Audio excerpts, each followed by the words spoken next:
ট্রান্সফরমেশনে affirmative two negative করতে গেলে আমাদের এই তিনটা রুল মাস্টলি মাথায় রাখতে হবে। হ্যাঁ, অ্যাফার্মেটিভ টু নেগেটিভ করার ক্ষেত্রে এই তিনটার মধ্যে থেকে বারবার পরীক্ষায় দেখা যায় যে একটা কি দুইটা এসেই থাকে। সো এটাকে কভার আপ করে ফেলো। তাহলে এই অ্যাফার্মেটিভ সেন্টেন্সে যদি দেখি মাস্ট কি আছে, মাস্ট, তাহলে মাস্টের পরিবর্তে আমাদেরকে লিখতে হবে ক্যান নট বাট অথবা ক্যান নট হেল্প।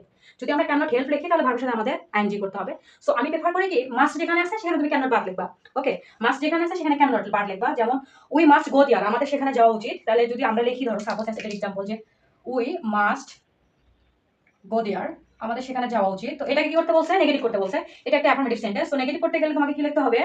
দেখো, উইটা উই থাকবে, মাস্ট যেটা আছে মাস্টের পরিবর্তে তুমি কি লিখবা? Can not but, can not but, তারপরে যা আছে তাই।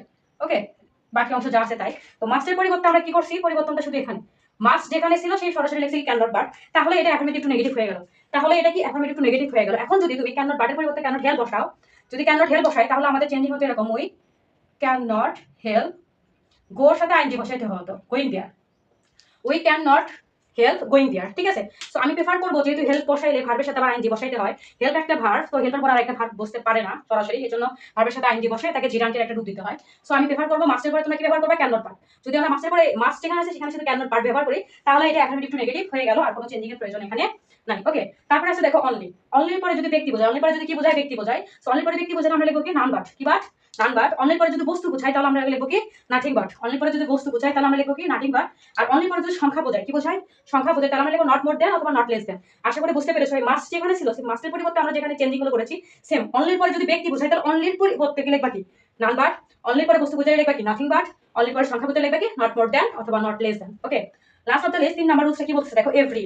এভরি যুক্ত ওয়ার্ড, তো এভরি ওয়ান হতে পারে, এভরি বডি হতে পারে। ওকে, এভরি ওয়ান হতে পারে, এবার এভরি বডি হতে পারে। তো এভরি এর পরিবর্তে তোমাকে লিখতে হবে দেয়ার ইজ নো। কি লিখতে হবে? এভরি পরিবর্তে দেয়ার ইজ নো। কখন লিখবা? যখন এটা প্রেজেন্ট ইনডিফিনিট টেন্স হবে। কি টেন্স? Present indefinite tense,